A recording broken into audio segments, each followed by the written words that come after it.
October 3rd, 2022, Monday of the 27th week in Ordinary Time.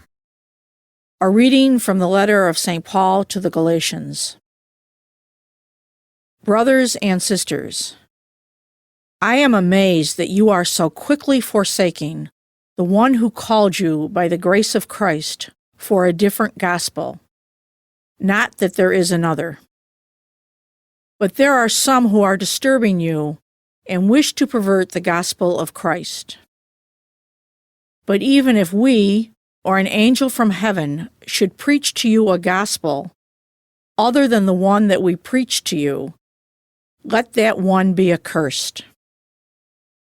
As we have said before, and now I say again, if anyone preaches to you a gospel other than the one that you received, let that one be accursed.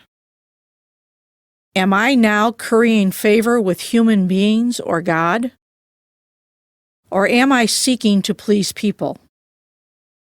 If I were still trying to please people, I would not be a slave of Christ. Now I want you to know, brothers and sisters, that the gospel preached by me is not of human origin. For I did not receive it from a human being, nor was I taught it, but it came through a revelation of Jesus Christ. The word of the Lord.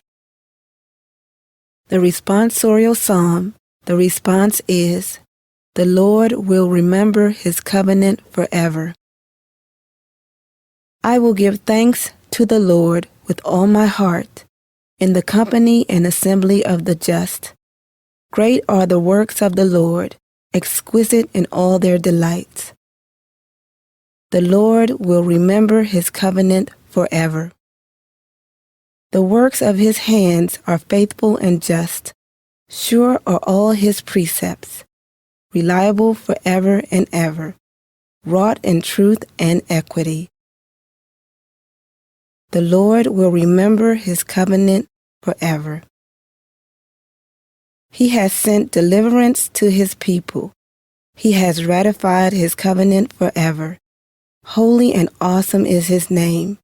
His praise endures forever. The Lord will remember his covenant forever. A reading from the Holy Gospel according to Luke. There was a scholar of the law who stood up to test Jesus and said, "Teacher, what must I do to inherit eternal life?" Jesus said to him, "What is written in the law? How do you read it?" He said in reply, "You shall love the Lord your God with all your heart, with all your being, with all your strength, and with all your mind, and your neighbor as yourself." He replied to him, "You have answered correctly. Do this and you will live." But because he wished to justify himself, he said to Jesus, "And who is my neighbor?" Jesus replied, "A man fell victim to robbers as he went down from Jerusalem to Jericho. They stripped and beat him and went off leaving him half dead. A priest happened to be going down that road, but when he saw him, he passed by on the opposite side. Likewise, a Levite came to the place, and when he saw him, he passed by on the opposite side. But a Samaritan traveler who came upon him was moved with compassion at the sight. He approached the victim, poured oil and wine over his wounds and bandaged them. Then he lifted him up on his own animal, took him to an inn, and cared for him. The next day he took out 2 silver coins and gave them to the innkeeper with the instruction, "Take care of him. If you spend more than what I have given you, I shall repay you on my way back." Which of these 3, in your opinion, was neighbor to the robber's victim?